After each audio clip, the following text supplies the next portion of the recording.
And welcome to Skynomics Academy. My name is Sunil Kumar Yadav और आज हम लोग 12th आईएससी इकोनॉमिक्स के लिए पब्लिक फाइनेंस को डील करने वाले हैं। पब्लिक फाइनेंस का सिंपल सा ये मतलब है कि ये कहीं ना कहीं गवर्नमेंट बजट से रिलेटेड है, क्योंकि पब्लिक जो भी फाइनेंस प्रोवाइड किया जाता है वो किसके थ्रू किया जा रहा है, बजट के थ्रू। तो इसमें थोड़ा सा आपको बजट का भी जो है वो एक रूपरेखा देखने को मिलेगा, ठीक है। तो इसको थोड़ा सा डिटेल में देखने की कोशिश करेंगे आज हम लोग, उसके बाद फिर नेक्स्ट पार्ट हम लोग कल डिस्कस करेंगे। अब यहाँ पे देखो पहली दो बात, फिस्कल पॉलिसी। देखो दो पॉलिसी होती है जनरली, एक तो होती है भाई फिस्कल पॉलिसी और एक होता है आपका मॉनेटरी पॉलिसी। जो मॉनेटरी पॉलिसी के तहत या फिर मॉनेटरी पॉलिसी जो रेगुलेट करती है वो आरबीआई करती है, और फिस्कल पॉलिसी जो होती है वो गवर्नमेंट ऑफ इंडिया करती है गवर्नमेंट बजट के थ्रू। मतलब मॉनेटरी पॉलिसी के तहत मतलब जो आरबीआई खर्च कर रही है, डिमांड और सप्लाई। खर्च मतलब सिंपल सी बात समझो कि डिमांड और सप्लाई जो मनी का किया जा रहा है वो आरबीआई के द्वारा अगर किया जा रहा है तो वो किसके तहत किया जा रहा है, मॉनेटरी पॉलिसी। और सरकार जो खर्च कर रही है या जो सरकार के पास पैसा आ रहा है वो कौन सी पॉलिसी के तहत आ रही है, फिस्कल पॉलिसी। तो फिस्कल पॉलिसी में सबसे पहले हम लोग देखेंगे what do mean by public finance, ठीक है। तो public finance is a branch of knowledge which is concerned with the income and expenditure of public authority with the adjustment of one with the other। मतलब जितना भी सारा income मतलब public जो authority है उसका कितना इनकम आ रहा है या फिर वो कितना खर्च कर रहा है, उसी चीज के नॉलेज को या उसी चीज को हम लोग एक तरीके से क्या बोलते हैं, पब्लिक फाइनेंस। जैसे मान लो कि पब्लिक फाइनेंस, जैसे मान लो कि अगर डिफेंस है तो डिफेंस के पास पैसा कितना आया कितना फंस गया, टैक्स के थ्रू कितना पैसा आया कितना पैसा गया, तो सब अलग अलग टैक्स डिपार्टमेंट है, सब अलग अलग अथॉरिटी है। तो अथॉरिटी के बीच में जितना भी पैसा जो है मूवमेंट हो रहा है आपस में, तो उसको हम लोग क्या बोलेंगे भाई, एक तरीके से क्या बोलेंगे, पब्लिक फाइनेंस। मतलब सिंपल सी बात है, सरकार के पास जितना पैसा आता है और सरकार के पास जितना पैसा यहाँ से खर्च करती है उसको हम लोग पब्लिक फाइनेंस बोलते हैं, ठीक है। अब आता हूँ फिस्कल पॉलिसी। तो फिस्कल पॉलिसी एक नाम हो गया भाई, it is the revenue and expenditure policy, कि सरकार के द्वारा जो पॉलिसी अपनाई जा रही है, जिस तरीके से सरकार क्या कर रही है, या तो सरकार रेवेन्यू जुटा रही है, या तो सरकार के पास पैसा आ रहा है, या तो एक तरीके से सरकार से पैसा जा रहा है, मतलब सरकार खर्च कर रही है। सरकार अगर खर्च करेगी तो उसको हम लोग क्या बोलेंगे, एक्सपेंडिचर पॉलिसी। अगर सरकार उसके पास पैसा आएगा उसको हम लोग क्या बोलेंगे, रेवेन्यू पॉलिसी, ठीक है। तो बोला गया it is the revenue and expenditure policy of the government focusing on the growth and stability of the economy. तो सरकार पब्लिक फाइनेंस को खर्च करती है जिस तरीके से, उसको हम लोग फिस्कल पॉलिसी बोलेंगे, सिंपल सी बात है। और अगर फिस्कल पॉलिसी किस पर, सरकार के पास जो भी रेवेन्यू आता है या जो भी वो खर्चा करती है वो किसके हिसाब से करती है, किसको देखते हुए कि उससे ग्रोथ हो ज्यादा से ज्यादा हमारी इकोनॉमी की, और हमारी इकोनॉमी क्या रहे, स्टेबिलिटी बनी रहे। स्टेबिलिटी का सिंपल सा ये मतलब होता है कि हमारे देश में इन्फ्लेशन जो है वो क्या रहे भाई, कंट्रोल रहे, ठीक है, इन्फ्लेशन कंट्रोल्ड, और साथ ही साथ क्या है, ग्रोथ का मतलब जीडीपी जो है वो बढ़ता रहे। तो सरकार का फोकस दो तरीके से भाई, किस पॉलिसी के तहत, फिस्कल पॉलिसी के तहत, क्या, ग्रोथ एंड स्टेबिलिटी को मेंटेन करना, जो कि इंपॉर्टेंट है। आगे अगर देखा जाए ऑब्जेक्टिव ऑफ फिस्कल पॉलिसी, आराम से, ऑब्जेक्टिव ऑफ फिस्कल पॉलिसी।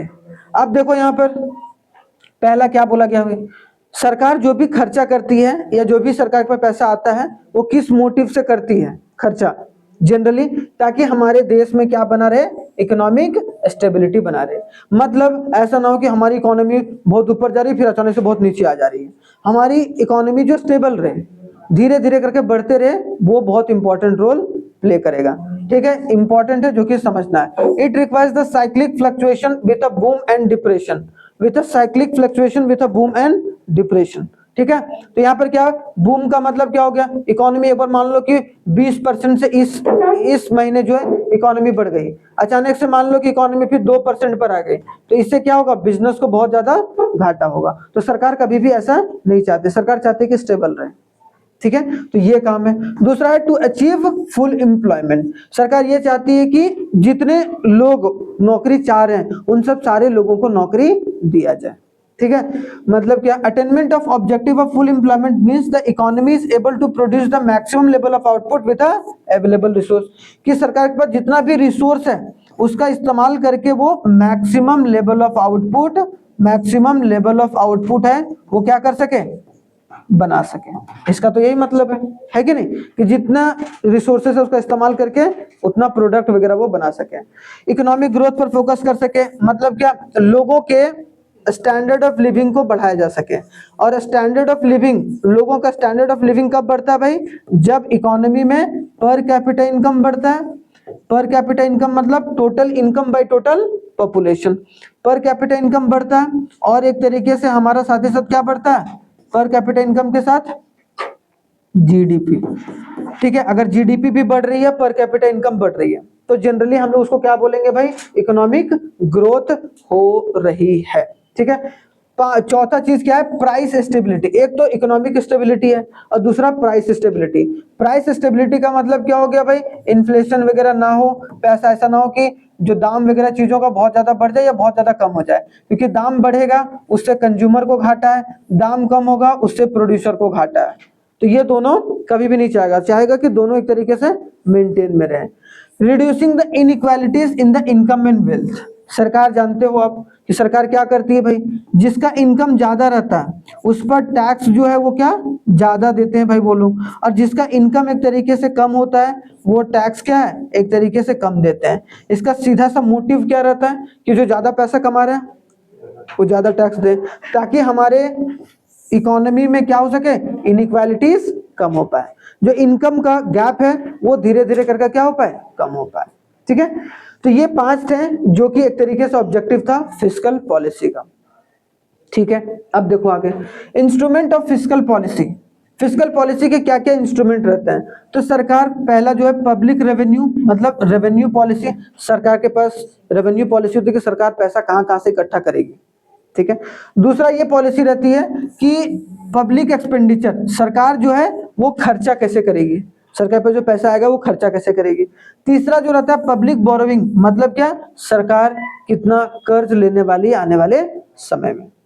3 चीज मैंने क्या बोला, सरकार रेवेन्यू के ऊपर फोकस करती है, सरकार एक्सपेंडिचर के ऊपर फोकस करती है, और सरकार क्या, डेट के ऊपर कर्जा कितना लेगी। ये 3 इंस्ट्रूमेंट होते हैं किसके, फिस्कल पॉलिसी के तहत, जो गवर्नमेंट ऑफ इंडिया या गवर्नमेंट जो है वो एक तरीके से कदम लेती है। ठीक है, तो याद रखना है, इसमें जो सबसे पहला है वो हमें देखना है पब्लिक रेवेन्यू, मतलब क्या, रेवेन्यू पॉलिसी। जो रेवेन्यू पॉलिसी होती है वो क्या होगा वो हम लोग देखेंगे। ये हो गया एक तरीके से रेवेन्यू, एक हो गया आप समझो यहाँ पर income of the government from all the source. क्या बोला गया, income of the government from all the source is called public. जितना भी पैसा सरकार के पास आता है, चाहे कहीं से भी आए, अगर सरकार के पास पैसा आ रहा है उसको हम लोग क्या बोलेंगे भाई, पब्लिक रेवेन्यू। ठीक है, पब्लिक रेवेन्यू मतलब सरकार के पास जो इनकम आया। अगर बोला जाता सोर्स ऑफ सरकार के पास वो पब्लिक रेवेन्यू कहां कहां से आता है भाई, तो 2 तरीके से आएगा, एक तो रेवेन्यू रिसीट के रूप में, एक कैपिटल रेवेन्यू के रूप में।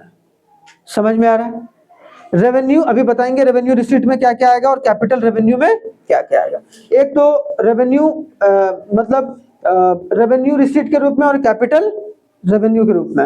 अब यहाँ पर देखो, यहाँ पर समझो सबसे पहला रेवेन्यू रिसीट क्या होता है। रेवेन्यू मतलब सरकार के पास जो भी पैसा प्राप्त होता है और सरकार को उसको चुकाना नहीं होता है, तो वैसा सारा पैसा जो सरकार के पास आ तो रहा है लेकिन सरकार को लोगों को नहीं देना है, मतलब these receipt of the government neither reduce the asset और इंक्रीज द लाइबिलिटी। तो यहाँ क्या हो रहा है, ना तो सरकार की संपत्ति कम हो रही है, ठीक है, और ना ही सरकार की लाइबिलिटी जो है वो एक तरीके से बढ़ रही है। जैसे आप टैक्स का पैसा, जितना भी पैसा सरकार के पास टैक्स का आता है उससे सरकार की एसेट बढ़ती है क्या, नहीं ना, और सरकार की क्या उससे लाइबिलिटी मतलब उससे क्या एसेट कम होती है क्या, नहीं ना, और ना ही उसका लाइबिलिटी बढ़ता है। लाइबिलिटी का मतलब क्या होता है, अगर हमने कहीं से पैसा लिया है तो हमें उसको चुकाना है, तो आप अगर टैक्स देते हो तो सरकार आपको फिर से वो टैक्स का पैसा वापस करती है क्या, नहीं ना, वो अलग अलग वेलफेयर स्कीम्स लगाती है, उसमें पैसा लगाती है, लेकिन वो आपको डायरेक्टली पैसा वापस नहीं करती है। तो अगर कोई बोलेगा कि रेवेन्यू रिसीट का जो बोला जाएगा क्या कि रेवेन्यू रिसीट क्या करता है भाई, तो वो ना तो एसेट को कम करता है ना तो लायबिलिटी को बढ़ाता है। ठीक है, याद रखना है। अगर देखा जाए 2 तरीके का जो रिसीट होगा, एक तो पहला टैक्स रेवेन्यू, ठीक है। जो रेवेन्यू रिसीट रहेगा वो दो तरीके का, टैक्स सबसे पहले टैक्स रेवेन्यू। अब टैक्स रेवेन्यू क्या होता है? कंपलसरी पेमेंट है, टैक्स आपको देना ही देना है, ठीक है। तो टैक्स क्या हो गया? Tax is the compulsory payment or to the government by an individual, household or a firm without reference to anything in the return। Return में कुछ भी आप उनसे आशा नहीं कर सकते हैं और आपको पैसा टैक्स के रूप में देना ही देना है अगर आप उस कैटेगरी के अंदर आ रहे हैं। सरकार ने बोला हुआ है कि भाई जिसका तनख्वाह 5 लाख रुपया है वो 20% जो है वो इनकम टैक्स भरेगा, ठीक है। सिंपल सी बात, मान लो ऐसा बोला है तो इसका मतलब क्या है कि अगर वो बंदा 5 लाख रुपया कमा रहा है तो 20% सरकार को भरेगा, नहीं तो फिर क्या होगा? उसको दिक्कत परेशानी हो जाएगा। तो ये क्या है? एक कंपलसरी पेमेंट है, आप इसको देने से मना नहीं कर सकते अगर आप उस कैटेगरी में आ रहे हैं जिस कैटेगरी में सरकार ने वो प्रावधान बनाया है, ठीक है, या वो चीजें लागू करके रखी हैं। अब यहाँ देखो 2 टाइप्स ऑफ जो टैक्सेस होते हैं यहाँ पर। एक तो हो गया आपका डायरेक्ट टैक्स, ठीक है। एक क्या हो गया भाई? Direct tax. और दूसरा क्या होता है? Indirect tax. जो डायरेक्ट टैक्स होता है वो डायरेक्ट इंडिविजुअल से लिया जाता है भाई, डायरेक्टली लिया जाता है, जिसमें सरकार भी बीच में नहीं आती है। जैसे कि एग्जांपल के तौर पर आप देखो जीएसटी। जीएसटी क्या है भाई? हाँ, डायरेक्ट टैक्स है? बिल्कुल गलत है। जीएसटी क्या है? इनडायरेक्ट टैक्स है, ठीक है। यहाँ पर इनकम टैक्स जो होगा वो आपका क्या होगा? डायरेक्ट टैक्स होगा। क्यों? क्योंकि इनकम टैक्स डायरेक्टली आप सरकार को देते हो, जीएसटी आप सरकार को नहीं देते हो। जीएसटी इनडायरेक्ट टैक्स होता है और जीएसटी आप उस कंपनी को देते हो जिस कंपनी का प्रोडक्ट यूज कर रहे हो। मान लो आपने टीवी लिया तो टीवी जिस कंपनी का लिया उस कंपनी को टैक्स दिए हो और वो कंपनी फिर टैक्स कहाँ पहुंचा रही है? सरकार के पास। तो वो इनडायरेक्ट है लेकिन डायरेक्ट नहीं है। तो यहाँ क्या बोला? A direct tax is the one whose incidence and impact fall on the same person, कि जिसे देना है उसी इंसान पर वो प्रभाव जो है वो इम्पैक्ट है वो पड़ रहा है, ठीक है। जैसे कि burden of this tax can not be shifted to other. अब ऐसा तो नहीं कि 5 लाख रुपए तुम कमा रहे हो, तुम बोलोगे नहीं मेरे कंपनी से ले लो क्योंकि मेरी कंपनी मेरा इनकम टैक्स दे रहा है तो कंपनी से तुम इनकम टैक्स लो, ऐसा तो बोल नहीं सकते हो, है कि नहीं। Direct tax is levied on the income and the property of a person, generally personal income tax. Corporate tax, corporate tax कौन हो गया? जो कंपनी प्रॉफिट कमाती है, जो कंपनी प्रॉफिट कमाती है उस पर जो टैक्स देना होता है कहां पर? गवर्नमेंट को, उसको हम लोग कॉर्पोरेट टैक्स बोलेंगे। वेल्थ के ऊपर टैक्स कि कितना है आपके पास वेल्थ भाई। मेरिट क्या हो गया? अब मेरिट और डिमेरिट दोनों याद रखना जरूरी है, ठीक है। मेरिट क्या होता है डायरेक्ट टैक्स का और डिमेरिट क्या होता है? तो मेरिट पहले उसके बाद डिमेरिट। तो मेरिट क्या होगा भाई? पहला आपका हो जाएगा इकोनॉमिकल, दूसरा हो जाएगा प्रमोट इक्विटी, जो ज्यादा पैसा कमा रहा है ज्यादा टैक्स देगा। और दूसरा क्या? इकोनॉमिकल होता है, ऐसा नहीं होता कि बहुत ज्यादा पैसा आपसे चार्ज किया जा रहा है। तीसरा क्या होगा? Certainty of payment. और चौथा क्या होगा? Elastic in nature. इनकम बढ़ता जाएगा तो आपको अपना टैक्स भी मतलब बढ़ाते जाना होगा। डिमेरिट ऑफ टैक्स क्या होता है भाई? डायरेक्ट टैक्स का अनपॉपुलर है, मतलब उतना ज्यादा लोग पसंद नहीं करते हैं इसको। सेकंड अगर देखा जाए नॉन इकोनॉमिकल एक तरीके से अगर डिमेरिट बोला जाए। क्यों? क्योंकि भाई एक तरीके से ये देना ही देना है, तो आपकी सिचुएशन चाहे कुछ भी है आपको वो टैक्स देना ही देना है। 4 है कि भाई, थर्ड क्या है? Possibility of tax evasion. Tax evasion का मतलब क्या हो गया? टैक्स की चोरी, ठीक है। टैक्स की चोरी जो है एक बहुत बड़ी प्रॉब्लम है, खास करके इनकम टैक्स। लोग पैसा कमाते हैं लेकिन उतना टैक्स वो नहीं भर रहे हैं, तो टैक्स इवेजन। 4 क्या है भाई? एक तरीके से ये नैरो स्कोप है। नैरो स्कोप का मतलब कि इसमें पकड़ना थोड़ा सा बहुत कठिन होता है लोगों को। मान लो किसी कैश में पेमेंट किया तो कैश वाला पेमेंट तो वैसे भी सरकार नहीं जान रहा है, तो इनकम क्या हुआ क्या नहीं आया कैसे पता चलेगा जब तक वो बैंक के थ्रू नहीं जाएगा। और 5वां क्या है? इनकन्वीनियंट। तो एक तरीके से 5 डिमेरिट हैं और 4 मेरिट हैं किसके? डायरेक्ट टैक्स के, जो कि आपको याद रखना है, ठीक है। कोई दिक्कत परेशानी नहीं ना? अब देखो इनडायरेक्ट टैक्स। इनडायरेक्ट टैक्स क्या होता है भाई?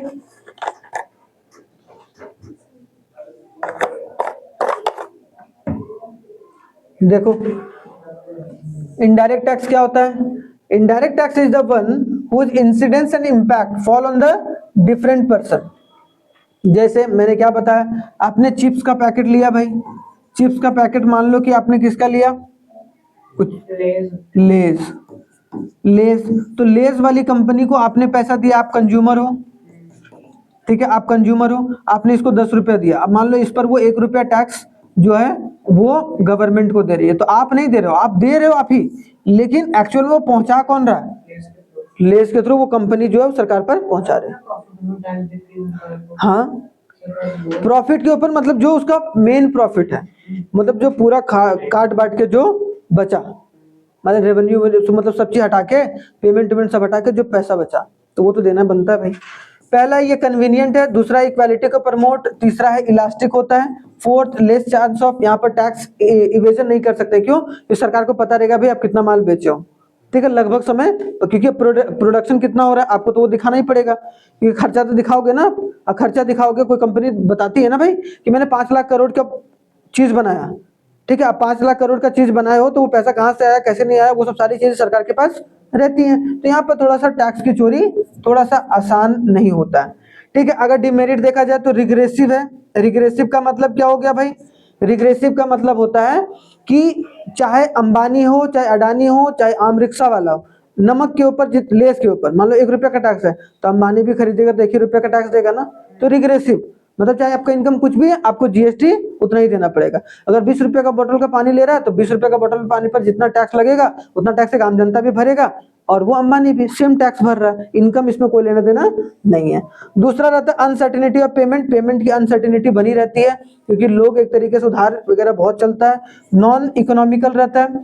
4 रहता है लैक ऑफ कॉन्शियसनेस, इस पर कॉन्शियसनेस ही नहीं है, उतना जागरूकता नहीं है, तो इसको जागरूकता बढ़ाने की बात जो है वो करनी चाहिए। और 5 इन्फ्लेशनरी इम्पैक्ट, इन्फ्लेशन का इम्पैक्ट मतलब प्राइस के बढ़ने का इम्पैक्ट आपको देखने को मिलता है यहाँ पर। तो ये सब कुछ डिमेरिट हैं। अब आते हैं डायरेक्ट और इनडायरेक्ट टैक्स क्या होता है, उसके बीच का बेसिक डिफरेंस।